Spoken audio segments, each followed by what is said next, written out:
One of my favorite movie genres are parody movies, from the classics made by Mel Brooks, Monty Python, and the Zucker Brothers, to some of the underrated ones like Pop Star Never Stop Popping and The Nice Guys. Some of my favorite comedies of all time are parodies. Austin Powers, Spaceballs, Monty Python, The Holy Grail, The Naked Gun, Shaun of the Dead, this genre hits more than it misses. Okay, that's not true, but there's been a lot of good ones. Unfortunately, comedy as a whole hasn't been in a good spot for many years now. But with The Naked Gun and This Is Spinal Tap 2 from last year, I'm happy to say that parody movies are making a comeback, so I thought I'd catch up on some of the most popular comedy franchises of all time, Scary Movie. I had not seen one Scary Movie film until a few weeks ago, so I thought I'd watch each one in order to see what works, what doesn't, and how the series changed over the years. Spoiler warning for each film, if you even care, Scary Movie. And let's start with... Happy to say I love this. As a big fan of parody movies, I thought I ran out of the good ones to watch after finishing Mel Brooks, Zucker Brothers, and Monty Python, but this scratched an itch. Most jokes landed, some had me dying of laughter, and despite a few groans, I'm happy to say that this stayed consistently funny till the end. The entire cast is full of comedic energy. I hadn't heard of Anna Faris before watching this, and she was hilarious. Every dumbfounded expression she makes is just amusing. The fact that she never started in comedy before this film and ended up being a great lead is impressive. Regina Hall is pretty funny, and both of the Wayan Brothers have memorable moments, although I will say that Ray is a much funnier character than Shorty. Not to say he's bad, Shorty has moments, but at times he was too much. Ray is generally the funniest character in the film. The whole running gag is that he's obviously gay, but despite only having that going for him, it was consistently funny. Hey yo, dog. Does this shirt make me look gay? Nah, man. What about now? I got his arm. I'll grab his other arm. I'll grab his ass. And then to pay off this running gag, we find out that he's actually not gay in a hilarious scene. What? I ain't gay. What are you talking about? You took her to that club. So they play good music. What about our trip to San Francisco then? I wanted to go shopping. But you made love to me. No, ho. First of all, you suck. I don't believe Scary Movie is just stupid, because a naturally stupid movie would just kept hammering home that Ray is gay and not add to it. But subverting your expectations to make one of the funniest scenes of the film shows that there's a lot of thought put into these jokes. Officer Doofy started off as a lame gag, but instead of getting annoying, he surprisingly grew on me and became funnier as it went along. A scene with the vacuum caught me off guard, and between every gross out gag and gay joke, there's a lot of visual humor as well. The fight scene between Sydney and Ghostface was a low point. I guess it was the first time anyone ever parodied The Matrix. Having this at once mind-blowing technology being used for a film like this, I can see why this was a joke that stuck with people. With that said, I'm not a big Matrix guy, and Sydney river dancing in the air was really stupid. To play devil's advocate, this movie does embrace the stupidness, and therefore catches you off guard when a joke is either really smart or the comedic delivery knocks it out of the park. Adding the fact that it's a short movie, I'm a big screen fan, I enjoyed this a lot more than I thought I would. 7.5 out of 10. Well shit. This was ass. It's kinda weird because I resonated with the humor of the first, but this didn't do anything for me. It's kinda hard to explain since humor is objective. I guess the easiest way to say is that the stupid jokes didn't feel like a smart writer making stupid jokes, but a stupid writer making stupid jokes. It's also a lot more random too, like I didn't know the basketball scene is parodying commercial, and after I found that out, it's still random in a way that would make Family Guy look coherent. It's like the Matrix parodying the first film, but that's half the jokes. Maybe the randomness would be funny by how random it is, but since the entire film is so silly and over-exaggerated, it doesn't feel out of the blue, it just feels like the norm. By the halfway mark, you're not caught off guard or surprised by a guy in a wheelchair having a shootout with a ghost in a wheelchair while quoting Clint Eastwood, because you just followed that up with Sydney fighting a cat giving her the middle finger. Surprisingly, my favorite part of the film is the opening that parodies The Exorcist. Even though I haven't seen this film, I do understand a lot of the references and only focuses on parodying one film, while the rest is just a general idea of haunted house films. I think that helps with my enjoyment, that and this is the best line delivery yet.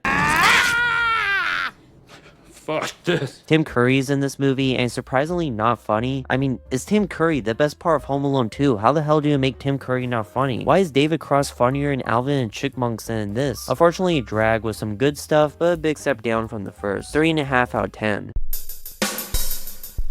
This may be a hot take, but I like David Zucker's take on Scary Movie. Most seem to think the franchise took a dive after the Wayan Brothers left, and based on my small knowledge of how they left the franchise, it seems pretty shitty and unfair to them, but this guy made Airplane, The Naked Gun, and Top Secret. Of course it's funny. Especially after the second film, it felt like a breath of fresh air, and not only his humor, but just his cast as well. Simon Retz is a surprisingly great new addition. His parody of 8 Mile is hilarious. Anthony Anderson and Kevin Hart are a great duo. Their scenes made me laugh. Pamela Anderson, George Carlin, I feel like I'm missing someone. Oh yeah, just the funniest actor in the history of ever. Admittedly not his funniest role, but Leslie Nelson breathes so much life whenever he's on screen. There's also just a lot more happening in this one, which sounds like a downside, but when the second film was just them wandering around a haunted house, seeing them parody The Ring, Signs, 8 Mile, and The Matrix, all films I've seen before, it's just a lot more fun to watch. I also actually like the Matrix parody in this one more than the first film. All the scenes with their version of Morpheus is great, especially like George Carlin as the architect who may have the funniest line in the film. My wife and I wanted a child, but she couldn't get pregnant. Neither could I. Actually, maybe this was the funniest line in the film. We loved our daughter, but she was evil. Made the horses crazy, killed our puppies, hid the remote. Actually, maybe the line right after. My wife took her to the old family farm and drowned her in a well. I felt a simple timeout would have been sufficient. George Carlin is hilarious, but I was lying. There's one line in this film I think is not only the funniest joke in the film, but one of the funniest jokes I've seen in comedy. It's not going to be as funny when I describe it, and maybe it's not that funny to you, but I gotta explain myself here. So Charlie Sheen's character is a parody of Mel Gibson's Signs, with the same backstory and everything. And a guy who looks like M. Night Shyamalan in Sign pulls up. He's a guy who murdered his wife in a car accident, and in the movie, Mel Gibson's character is very forgiving. Like, he has this whole conversation with this guy, is very polite. I always found it kind of weird how he was so forgiving to his wife's killer, and is why I find this joke funny, because it goes right back to the night his wife died, and while walking to her dead body,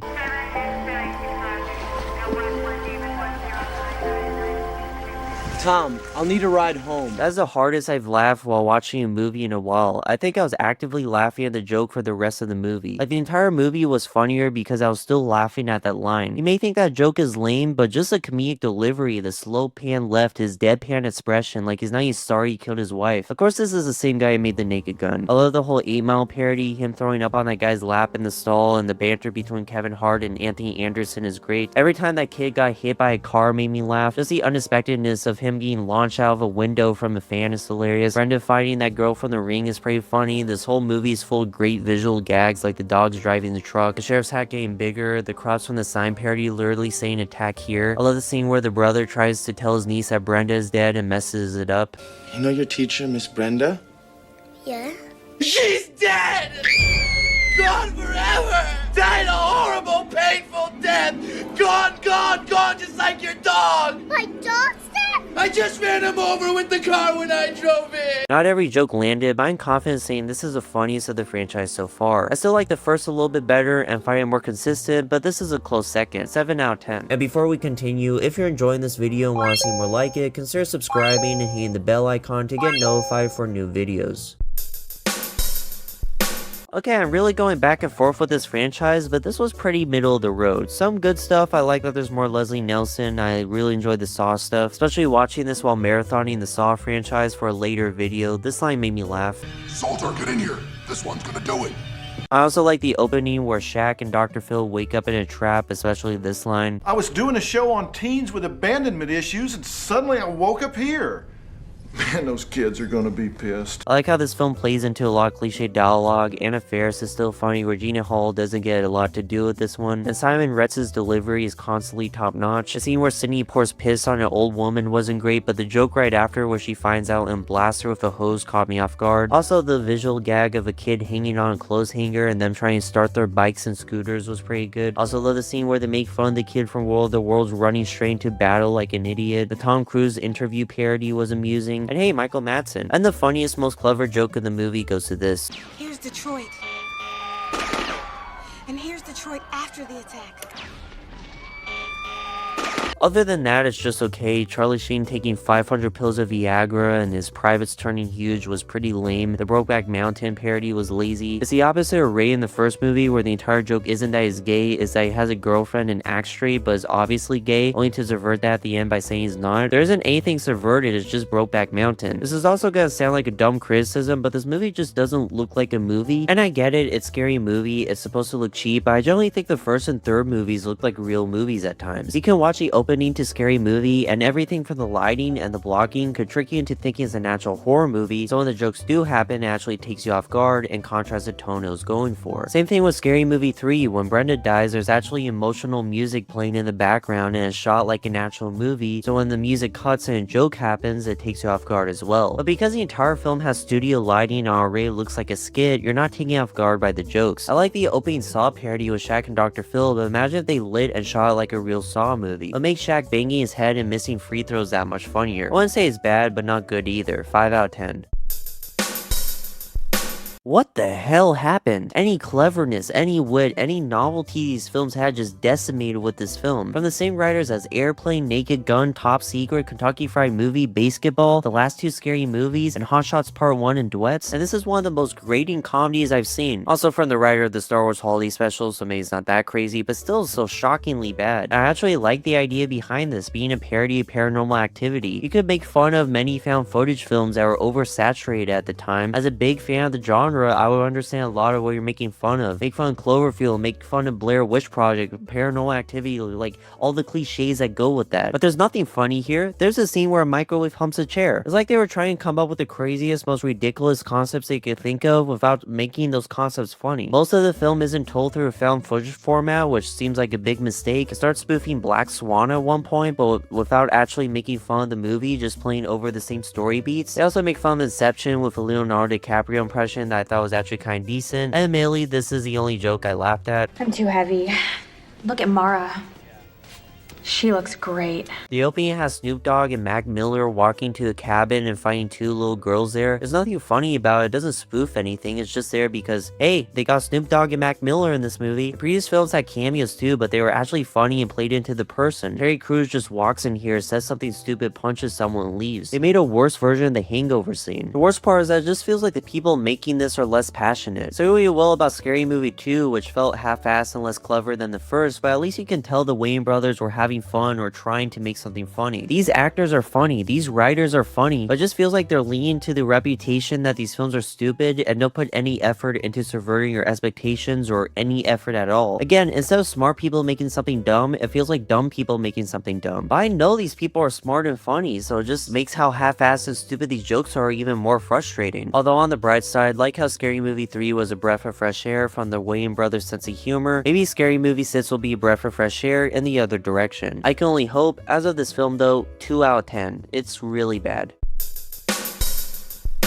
Okay, that was a lot of fun. Not the best Scary Movie. I'd say the first and third films are better, but I'd also say this is better than 2, 4, and 5. Part of that is because I understand everything. Smile, Longlegs, Scream 5, Michael, Nosferatu, Sinners, Final Destination, Bloodlines, Get Out. I've been in touch with modern horror, so I understand every spoof they were doing, which I think is important for a film like this. I'm not gonna pretend every joke worked though, so let's get the negative out of the way. The directing is fine. You can even argue this is the best looking Scary Movie, but sometimes the camera will be really close to people's faces in an M. Night Shyamalan type of way. Actually, the fact that this is filmed and shot like a real movie does kind of enhance the humor, as I was alluding to earlier. I actually rewatched the first film before seeing this one, and I kind of forgot how mean the Wayan brothers' sense of humor is. A lot of innocent people die in that one, even from the main characters, and that is kind of lost in the Zucker brothers version, but this one definitely has somewhat of an edge to it. Without going into spoilers, if that's possible for a film like this, because it basically has no plot, and any resemblance to plot is lost by the second half, but the things the characters do in the ending is really mean-spirited in a way that took me off guard. One of my favorite jokes of the movie is Ghostface whipping a black character. He tells Ghostface that's racist, so he puts down the whip, says sorry, and then prepares to hang him off a tree. I laughed really hard in that one, but I feel like more of this movie could have had that sense of humor, because that is the darkest joke in the movie. And with the marketing saying they were gonna push boundaries, nobody's safe, this actually felt kind of tame compared to, I don't know, the first movie where they had Mrs. Mann in it. Also, my biggest problem with this movie is the audio mixing, because I couldn't hear a good percent of what was being said, and maybe it was just the theater I was in, but there's a lot of scenes where the characters were talking in a crowd of people and the sound of the crowd overtakes their dialogue. Well, I don't think that was a problem in the previous films. You look back at that first movie and you have them talking outside in front of the fountain, you can hear their dialogue just fine. There's also a couple of jokes that I just didn't like at all. Unfortunately, a Get Out segment turns into this animated sequence that was honestly kind of cringe. I've also heard some people say that scene was funny, so again, maybe just humor is subjective. It depends on how much like